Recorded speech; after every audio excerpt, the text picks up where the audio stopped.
12వ తారీఖు నుంచి 28వ తారీఖు వరకు మరొక అవకాశం ఇచ్చినాం.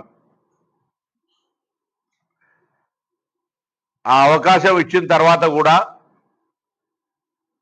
నేను వాళ్ళందరికీ కూడా స్వయంగా వాళ్ళకంతా ఎందుకో ఇబ్బంది ఉన్నదని ఫారాలు కూడా పంపిన కేసీఆర్ గారికి, హరీష్ రావు గారికి, కేటీఆర్ గారికి. కానీ వాళ్ళు ఇప్పుడు కూడా మొన్న కూడా మళ్ళా ఈ సమాచారాన్ని ఇవ్వలే.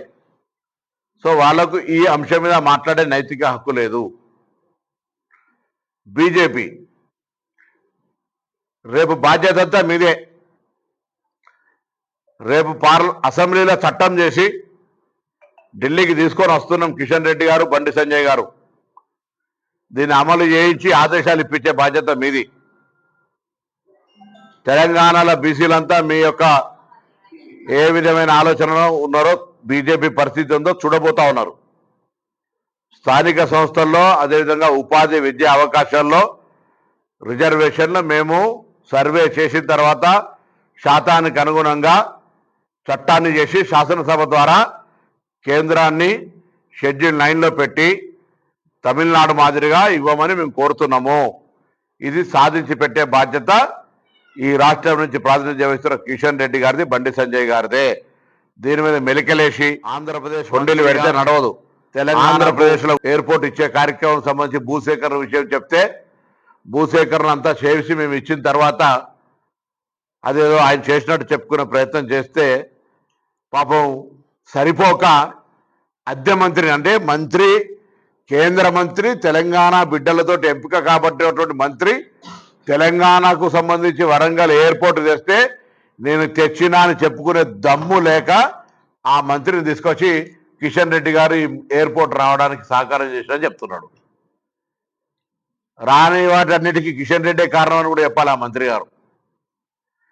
కిషన్ రెడ్డి గారు వాస్తవంగా ముందటి నుంచి కూడా మేము చెప్తున్నది, ఆయన బండి సంజయ్ని తొలగించి కేసీఆర్ బినామీగా బీజేపీ అధ్యక్షుడు అయినాడు. ఇవాళ కూడా కేసీఆర్ గారి ఆలోచన మేరకు మాత్రమే భారతీయ జనతా పార్టీ అధ్యక్షుడిగా పనిచేస్తా ఉన్నాడు.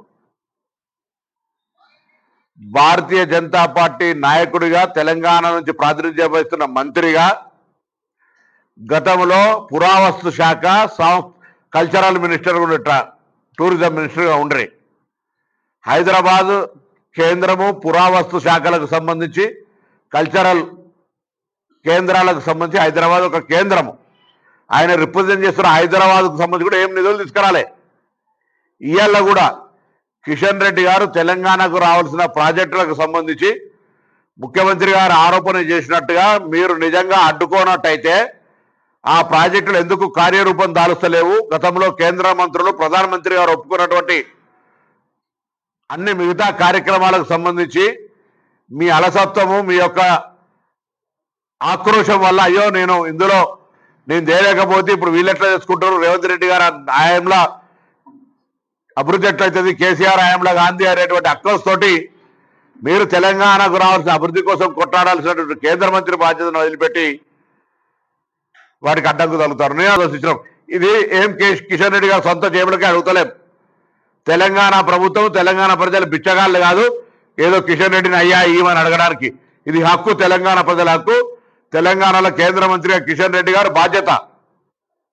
తెలంగాణ బిడ్డగా నిజంగా ఒకవేళ మీ డిఎన్ఏ తెలంగాణ రక్తం అయితే తెలంగాణ అభివృద్ధి కోసం గట్టిగా ప్రధానమంత్రిని తీసుకపో ఒక డెలిగేషన్. తమిళనాడులో సొంత రాష్ట్రంలో అనేక రాజకీయాలు చేస్తారు. ఢిల్లీకి అయినప్పుడు అన్ని రాజకీయ పార్టీలు ఒక్కటికైనా పోయి కేంద్రంలో ఒత్తిడి చేసి నిధులు తీసుకొస్తారు. ఇక్కడ కిషన్ రెడ్డి గారు ఎప్పుడైనా రాష్ట్ర ముఖ్యమంత్రి గారు తీసుకొని లేదా ప్రతినిధి బృందంగా ఈ రాష్ట్రానికి ప్రయోజనాలు నేను ప్రధానమంత్రి గారు కల్పించేటువంటి ప్రయత్నం చేసిండా? రాష్ట్రానికి అంశాలు నేను నివేదిక సమర్పించిండా? బండి సంజయ్ గారి యొక్క 1,08,000 కోట్ల రూపాయలు ఇచ్చిన అరే ఉపాధి హామీలా, లేకపోతే రేషన్ బియ్యంలా, లేకపోతే ఇంకా కేంద్ర ప్రభుత్వం నుంచి రావాల్సిన అనేక కార్యక్రమాలు ఇస్తాం. మేము 50 లక్షల కోట్లు కప్పితే మీరు 1,00,000 కోట్లు ఇస్తున్నారనేటువంటి పరిస్థితులలో 30-40% మా నిధులు మాకు ఇస్తున్నారని చెప్తా ఉన్నాం. ఇలా జిఎస్టీ ట్యాక్స్ పేరు మీద లేదా రాష్ట్రం నుంచి వచ్చే పన్నులలో ఇలా మేము ఎక్కడ కూడా మీకు డిఫాల్ట్ లేం. ఇది ఫెడరల్ సిస్టంలో రాష్ట్రం, కేంద్రం బాధ్యత. అయినప్పుడు కూడా వదిలిపెట్టి కేంద్రంకు రావాల్సిన నిధులకు సంబంధించిన విషయం లోపల సరి అయినటువంటి రాబట్టే ప్రయత్నంలో వల్ల కిషన్ రెడ్డి వైఫల్యమైండు.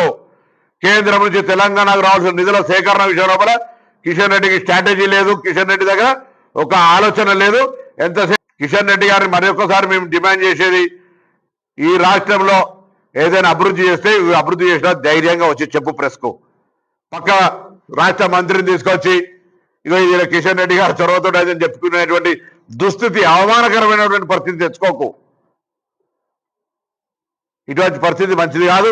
ఆయన కూడా చెప్తా ఉన్నాడు కదా, 10 సంవత్సరాలు ఏం అభివృద్ధి జరగలే. ఇవాళ తెలంగాణ ప్రభుత్వ ప్రజాపాలన ఈ ప్రభుత్వం వచ్చిన తర్వాత ల్యాండ్ సేకరణ జరిగింది, 280 ఎకరాల భూసేకరణ జరిగింది కాబట్టి కదా ఇలా అయితే ఉంది. మేము కేంద్రం కాదని ఎయిర్పోర్ట్ మేము కట్టుకోలేం కాబట్టి మిమ్మల్ని అడుగుతున్నాం. ఇటువంటి కొన్ని కేంద్రం సహకరించాల్సిందే. రాష్ట్రము కేంద్రం ఫెడరల్